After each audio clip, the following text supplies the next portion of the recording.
Bonjour à tous, bonjour à tous les lecteurs des livres religieux qui parlent du Dieu créateur et qui parlent de Jésus-Christ. Je salue cette catégorie de personnes parce que c'est des personnes respectables qui ont vraiment le désir de connaître la vérité. Nous avons déjà eu à débattre sur le thème de Jésus et Dieu. La Bible nous a démontré que Jésus-Christ n'est pas Dieu et qu'il est le Fils de Dieu. Et cette vérité a été soutenue ardemment, avec beaucoup de ferveur, par l'islam, la communauté religieuse islamique, qui vraiment a mené un bon combat. Et que Dieu les bénisse, parce qu'ils ont contribué à pouvoir conquérir la vérité face à cette confusion que les chrétiens eux-mêmes le font. Cependant, il y a les Écritures qui disent le contraire. Et donc,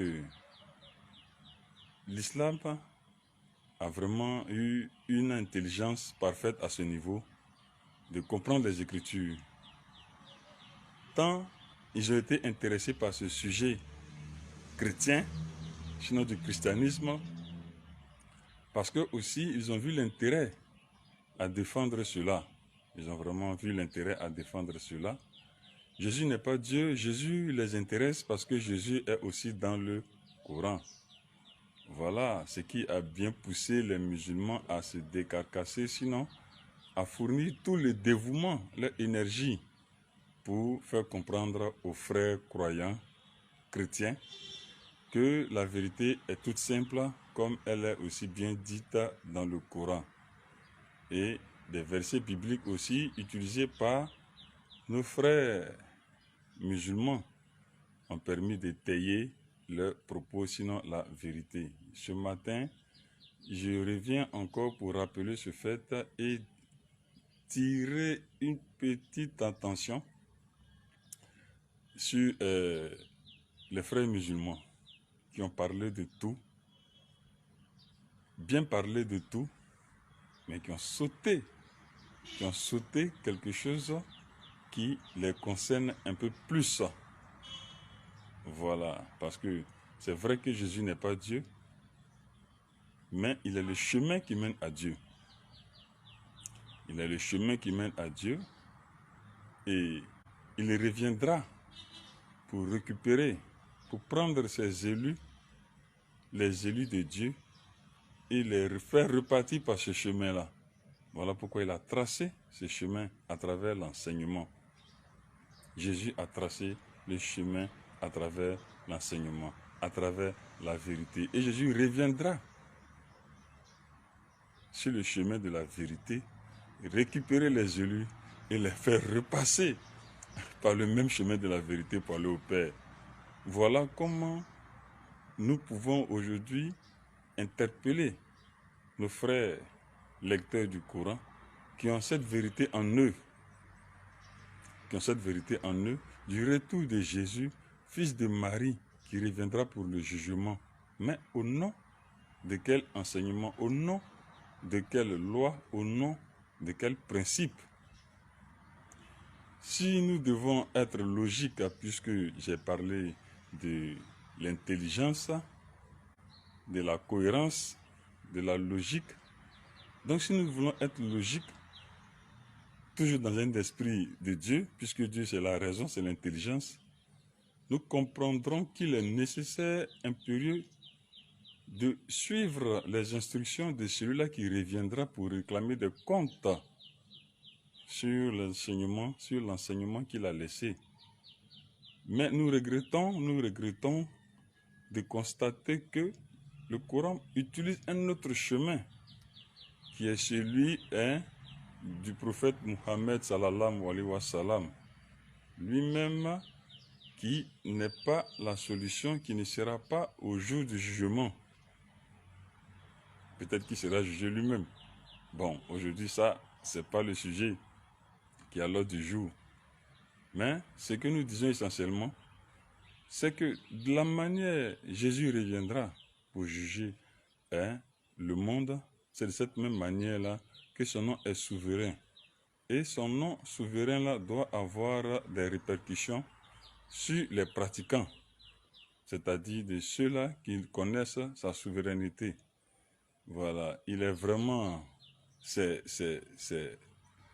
une aberration de laisser des instructions de celui qui reviendra pour le jugement et d'en suivre d'autres.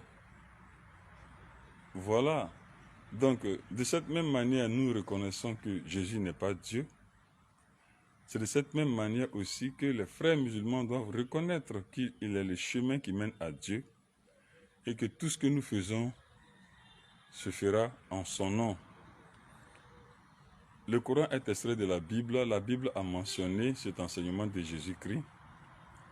Et le retour de Jésus-Christ est la confirmation que son enseignement doit être suivi à la lettre, parce que c'est son enseignement qui comptera pour, si je peux dire, réviser les critères pour être élu. Voilà.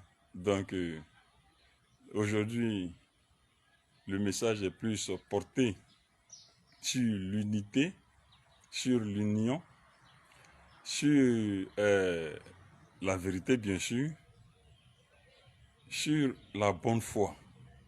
Sur la bonne foi. Parce qu'il faut être de bonne foi pour avoir la foi.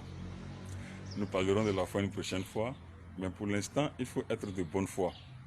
Reconnaître ce qu'il y a à reconnaître parce que la vérité vient toute seule.